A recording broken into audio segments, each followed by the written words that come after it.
ख्याल है अब ये बात वाज़ेह हो चुकी है कि इन्होंने हर किस्म के होछे हथकंडे करके और जिस तरह के तरीके इख्तियार किए और आपके सामने हैं कि डिप्टी स्पीकर ने जो हरकत की थी उस दिन वो बिल्कुल वायलेशन थी जो कमिटमेंट उन्होंने कोर्ट के साथ की थी।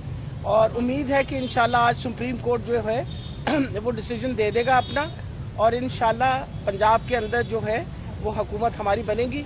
जिस तरह मियाँ साहब कह रहे हैं अफसोस से कहना पड़ता है कि ये इस तरह की फाशिस्ट हुकूमत शायद हमने पहले कभी भी नहीं देखी होगी। मार्शल लॉ के ज़माने में भी इस तरह के हालात नहीं होते थे जो उन्होंने हालात बनाए हैं और इसका जिम्मेवार सवाए वो राना सनाउल्लाह कोई और है नहीं। वजह यह है कि राना सनाउल्लाह सवाए धमकियां देने के और गलत बातें करने के अलावा कोई और काम नहीं करता।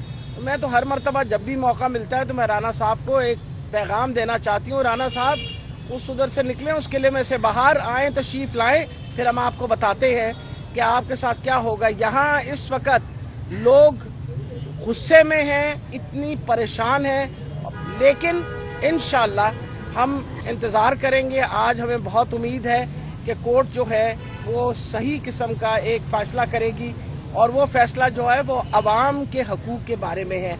अवाम ने खान साहब के लिए तहरीके इंसाफ को उन्होंने दे दी है मैंडेट और ये मैंडेट इससे ज़्यादा क्या हो सकता है कि 20 ज़िमनी सीटों में से 15 जो है, बल्कि 16वीं भी हमारी थी, 15 सीटें जो हैं वो तहरीके इंसाफ को मिली और इसकी उनको उम्मीद भी नहीं थी कि इस तरह के हालात होंगे।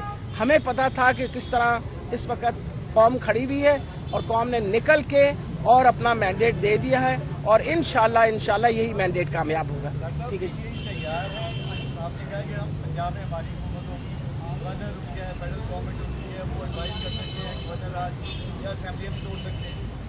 मेरा ख्याल है अगर ये हुकूमत ना हो पंजाब की इतनी मजबूत तो इनको फिर इतनी फिक्र ना पड़ी हो जो इस वक्त शोर और गुल बचा रखा है उन्होंने और जिस तरीके से वो हुकूमत से चिपकना चाह रहे थे गलत तरीकों से। तो मेरा ख्याल है आपको पता होना ही चाहिए कि इंशाल्लाह 18th अमेंडमेंट के मुताबिक हम इंडिपेंडेंट होंगे और इंशाल्लाह सारी डिसीजन जो है वो कौम की बेहतरी के लिए सुप्रीम कोर्ट के फैसलों पर अमल दरामद करवाना ये रियासत की जिम्मेदारी है, ये तमाशा नहीं है, ये कोई सिविल जज का फैसला नहीं होगा। सुप्रीम कोर्ट के चीफ जस्टिस का और बेंच का फैसला है। वो फैसला अगर हमारी हुकूमत को बहाल करता है तो ये अगर उसकी अमल दरामद में रुकावट डालेंगे तो जेलों की सलाखों के पीछे होंगे।